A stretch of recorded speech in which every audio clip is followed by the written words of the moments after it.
Good Friday afternoon, everyone. We're starting off the noon with a live look at Coors Field. The Rockies taking on Oakland tonight at 6:40. And ooh, is it a warm day for most of the state again. Taking a live look at Elitch's right now. Word of advice, just find a way to stay cool. Those folks, they definitely have the right idea today.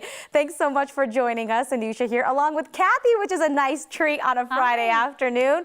My goodness, Kathy, they're right on, right by the pool. They're staying cool, enjoying their Friday afternoon. That is exactly the right place to be, by a body of water or maybe drinking some water, as temperatures today are expected to be back in record territory. The record for today is 100. We have high and mid-level clouds coming into areas like Boulder. So beautiful this afternoon, but it's warm. Already 90 degrees out at DIA, 90 in Pueblo, 88 in Ray, 95 in Grand Junction, mid-80s, Eagle, Aspen, and Vail. Very warm this afternoon, and with higher humidity values, pretty good chance we'll see some afternoon storms. The winds aloft are light and will keep things dry and calm for now, but we're seeing extensive wildfire smoke in the Gunnison County area, where the low-lying fires burned over 700 acres.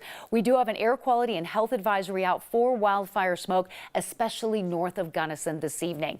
Already seeing some convection on radar with lightning to the south, a couple of storms with gusty winds to the north. Some of these high-base storms will produce thunderstorm wind gusts to 60 and 70 miles per hour, and that could throw those patio furniture items around or light items that you have in the backyard. We have the outlook for severe weather actually outside our state's border, but northeastern Colorado, a gusty storm is likely with wind and a little bit of lightning. We'll get a few thunderstorms by about 1 o'clock to the west, cruising over the downtown area between 2 and 5. Our best chance for rain is between now and 7.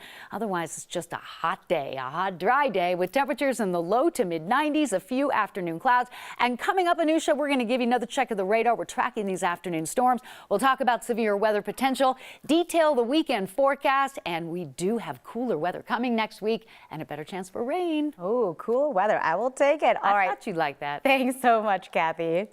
Well, in about an hour and a half or so from right now, we might know the verdict in the case of a police officer accused of leaving a woman in a patrol car that was then hit by a freight train. Yesterday, closing arguments wrapped up in the trial of a Fort Lupton officer, Jordan Stanky. Stanky is accused of placing handcuffs on Yereni Rios inside a Platteville patrol car. Rios was accused of pointing a gun at another driver during a road rage incident. She has since pleaded no contest to a misdemeanor menacing charge.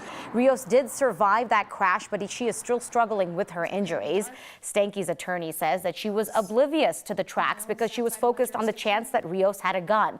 Prosecutors do not believe her. A former Platteville police officer is also facing several misdemeanor charges in this case. The judge is expected to make his decision after court is going to resume at 1:30 this afternoon. We're going to have a live report from the courthouse starting at 4 p.m. this afternoon. The investigation continues this afternoon as well, as Arvada police are looking for 2 men involved in a shooting at a 7-Eleven off Ralston Road and Wadsworth. And they want you to take a very close look at this video.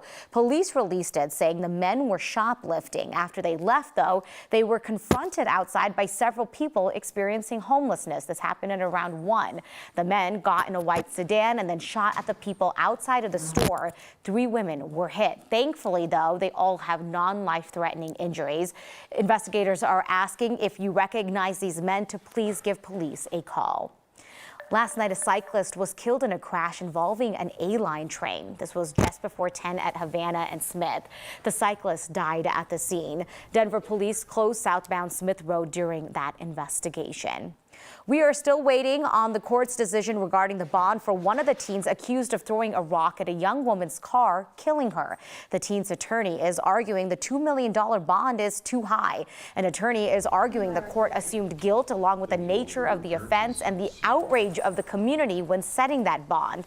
The Colorado Court of Appeals can either agree with the $2 million bond or tell the Jefferson County Court to hold another bond hearing. No decision has been made yet. Republican Senate Minority Leader Mitch McConnell will be finishing out his term in Washington. This announcement is coming just days after he froze for 30 seconds during a news conference. McConnell was back to work yesterday.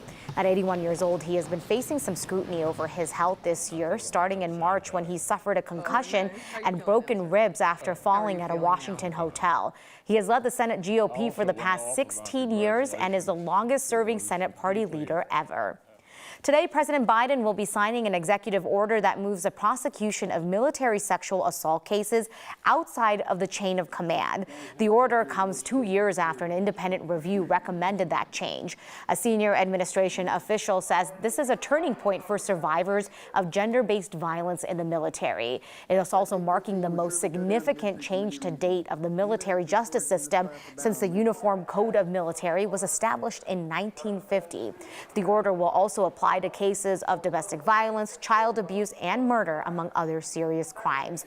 It is set to take effect by the end of the year. Security barricades are up outside the Fulton County Courthouse in Atlanta. This is where former President Trump and his allies are now being investigated for violating the law and allegedly attempting to overturn the 2020 election. The barricades are one of the obvious security measures being taken by authorities right now. The sheriff's office said other measures will not be as visible, and teams were sent to Miami and New York to figure out the security protocols and learn about that for Trump's 2 previous arraignments this year.